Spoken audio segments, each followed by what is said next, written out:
Olá pessoal do quinto ano, tudo bem com vocês? Como vocês estão? Hoje, nesse dia friozinho aqui que eu estou gravando, vamos começar aqui a nossa aula corrigindo a página 46 de português, tá bom? Olha, aqui estamos falando sobre núcleo e sujeito, tá? Então, o sujeito é a parte principal da frase.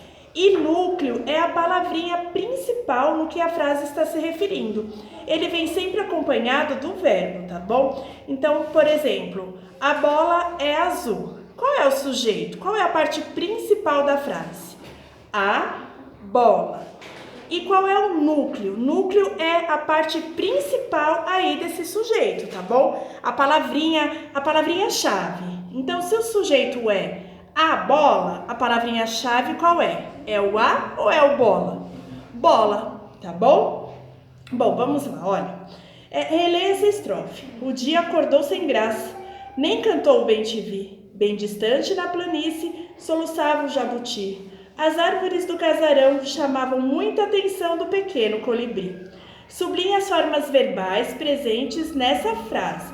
Formas verbais, então é o mesmo que verbo, tá bom? Temos acordou, cantou, soluçava e chamavam. Circule os agentes, sujeitos dessas ações e faça setas ligando-os aos verbos. Então vamos lá, olha. Sujeito, o dia, e ele concorda com o verbo acordou. Então o sujeito, ele pode estar no começo da frase, ele pode estar no final da frase, mas ele vai estar sempre perto do verbo, tá bom? O bem-te-vi, que concorda com cantou, que é verbo. O jabuti, que concorda com soluçava, soluçava é o verbo. E as árvores do casarão, que concordam com o verbo chamava. No quadro a seguir, copie os agentes das ações e as formas verbais, tá? Então, é a mesma coisa que falar sujeito e verbo, tá bom? Então, o livro usa outras palavras para vocês terem conhecimento de outras palavras, tá? Mas agentes das ações é o sujeito e formas verbais é o mesmo que verbo, a mesma coisa. Então, sujeito, o dia, o bem-te-vi, o jabuti e as árvores do casarão. Aqui, como vocês podem ver, é o sujeito, que é a parte principal da frase, tá bom? Se ele pedisse o núcleo desse sujeito, o que seria? Aqui no caso do primeiro, dia, bem-te-vi, jabuti e árvores, tá? Então, o núcleo é a parte principal. Principal é aquela palavrinha-chave. Forma verbal, acordou, cantou, soluçava e chamava, que são os verbos. Na coluna da esquerda, que é essa daqui, pinte a palavra mais importante de cada grupo, que é justamente o que eu acabei de falar, que é o núcleo, tá? Então, temos dia, bem-te-vi, jabuti e árvores. Qual é a classe gramatical das palavras que você sublinhou? Que são essas palavrinhas aqui, tá bom? Elas são substantivos. Substantivo é aquela palavrinha normal, tá? Que dá nome aos objetos, aos seres, aos sentimentos, tá bom? Na página 47, releia esses versos. E a sua irmã mais velha, sem jeito, se acomodou. Agora complete o quadro. Sujeito, a sua irmã mais velha. Forma verbal, que é o verbo, se acomodou. Pinte o núcleo do sujeito, né? Então, a parte principal, aquela palavrinha-chave. Irmã. Nas frases a seguir, sublinhe o verbo e identifique o sujeito e os núcleos do sujeito. Então, letra A, sublinhar. O João e seu irmão correm no parque. Então, correm é o verbo. Sujeito, o João e seu irmão. Núcleo do sujeito, João e irmão. Vocês viram que quando eu retiro o núcleo, né, do sujeito, eu retiro somente a palavrinha principal, tá bom? As outras palavrinhas que acompanham, os artigos, que é o, a, os, as, uma, preposições, essas palavrinhas pequenininhas, elas não vêm, tá bom? Vem só a palavrinha principal mesmo.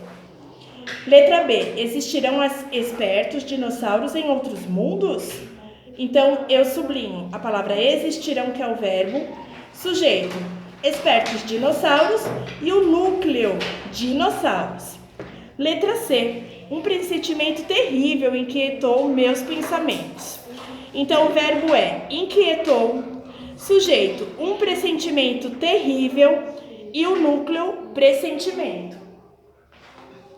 Letra D. Chegaram 3 meninos aqui em casa. Então, o verbo é chegaram. Sujeito, 3 meninos. E o núcleo, meninos. Letra E. Entraram em vigor neste semestre as novas tarifas. Sujeito, as novas tarifas. E o núcleo, só a palavrinha tarifas. Tudo bem? Bom, pessoal, agora vamos lá para o nosso livro de caligrafia. Em caligrafia, na página 27, falando sobre entrevista, que é aquele texto jornalístico, né? Que serve para nós conhecermos sobre o entrevistado, sobre o assunto de interesse. Bom, vamos lá, tá? Olha só, pontue as frases da entrevista a seguir. Então, aqui tem a pessoa que está entrevistando e o entrevistado, tá? Então, vamos lá, olha. UOL, crianças. Qual foi a maior lição que vocês aprenderam nessa viagem? Ponto de interrogação, porque é uma pergunta. Não existe tempo ruim, apenas roupa inadequada. Esqueci de colocar aqui o ponto final. Então, toda vez que vai a vírgula, eu dou aquela pausa, aquela respiração e continuo a minha leitura, tá? Que não importa onde esteja, suas ações em relação à natureza refletem no mundo todo, chegando a lugares que nem imaginamos. Então, a minha frase acabou normalmente, eu uso o ponto final. Se fossem descrever a Antártica em uma única palavra, o que vocês diriam? Interrogação e aqui no meio, vírgula, tá? É única. Ponto final. Incrível! Exclamação. Que sinais de pontuação você inseriu no texto? Nós usamos ponto de interrogação, a vírgula, ponto final e ponto de exclamação. Quando vocês escrevem aqui, eu vou sempre separando com vírgula, tá? Uma palavrinha da outra. Quando eu chego na minha última palavrinha, que eu vou escrever a última palavra, aí eu uso a letra E, já não é mais a vírgula, tá bom? Pessoal, agora o livro de Almanaque de Datas Culturais. Bom, gente, no livro de Almanaque de Datas Culturais, lá na página 27, nós falamos sobre algumas datas comemorativas no mês de setembro, né? Na folha anterior, nós falamos sobre o Dia Internacional da Democracia, né? Onde nós vivemos hoje em dia numa democracia, então nós precisamos votar, né? Os cidadãos votam onde? Numa urna eletrônica, né? Que são chamados cédulas de votação. Falamos também aqui no Dia Nacional do Atleta Paralímpico, que é aqui que nós vamos corrigir, tá bom? Então aqui tem algumas modalidades esportivas, tá? Desses atletas. Então vamos lá, olha. Na primeira ilustração, aqui temos a bocha. Segundo, esgrima. Terceiro, ciclismo. Próximo, atletismo. Próxima modalidade, tênis. Próxima modalidade, basquete. E por último, tiro com arco. Como vocês viram, né? Esses atletas, eles participam de muitos jogos, de muitas modalidades, né? Mesmo tendo, né, suas necessidades especiais, eles são grandes atletas, tá bom? Pessoal, vamos voltar lá no nosso livro de português. Na página 55, na matéria de português, nós falávamos sobre esses textos de campanha, né? Esses textos de campanha, eles servem como forma de conscientizar a população. Conscientizar, assim, a práticas educativas, a boas ações. Nesse outro texto, aqui na página 55, ele está nos falando também o porquê é importante você ler um livro para uma criança, tá bom? Então, aqui está em tópicos, né? O porquê que é importante a leitura, né? De você ler o livro para uma criança, tá bom? Aí na página 56 vocês irão responder aqui a página 56 e a 57, tá certo? Então não esqueçam.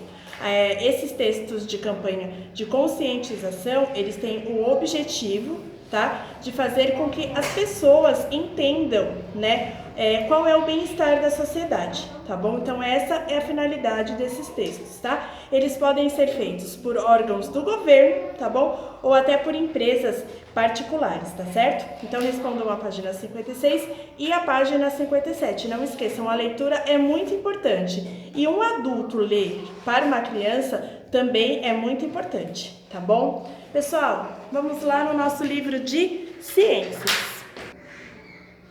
Em ciências, na página 37, vocês irão fazer o seguinte. Vocês irão escrever aqui um pequeno texto falando o que o céu, as constelações e a lua representam para você, tá bom? Nas aulas anteriores, nós falamos sobre as estrelas, sobre as fases da lua, né? O movimento que a Terra faz. Falamos sobre as constelações, que elas ganham forma, ganham nomes diferentes, né? Então nós falamos aí um pouquinho sobre o céu.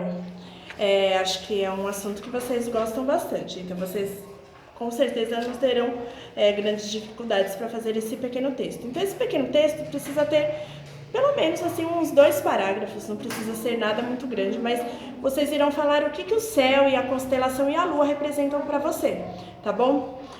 Aqui tá falando a historinha do Pequeno Príncipe, né? Então é uma historinha, né, de um piloto de avião e um menino que fala que veio de um planeta distante, né? Então aqui tem um trechinho dessa historinha, tá? Na fala dele, ele fala assim de um jeito filosófico, né? Sabe aquele jeitinho de tipo tá viajando assim nas palavras? Sabe aquele jeito romântico, né, de ver as coisas? Então ele fala, a fala dele é desse jeito, tá bom? Vocês podem fazer esse pequeno texto falando do céu, das estrelas, das constelações, de um jeito assim também, romântico, filosófico, sabe? Como poesia, não tem problema, mas tem que ser algo real, é o que representa para você, tá? Aqui na página 38, né, então é o resumo do que nós vimos. As lentes e os espelhos estão presentes em muitos instrumentos utilizados para observação de objetos próximos ou distantes de nós. Então aqui nós vimos, né, a máquina fotográfica, o microscópio, o periscópio e o telescópio. Falamos que as fases da Lua são as mesmas em todo o mundo. A Lua pode se apresentar de formas diferentes, que são as fases, né, as 4 fases que ela tem. O movimento de rotação da Terra faz com que o céu seja diferente de dia e de noite. O movimento de translação faz com que o céu se modifique ao longo do ano. Além dos movimentos da Terra, a posição do observador também interfere na forma como o céu é percebido.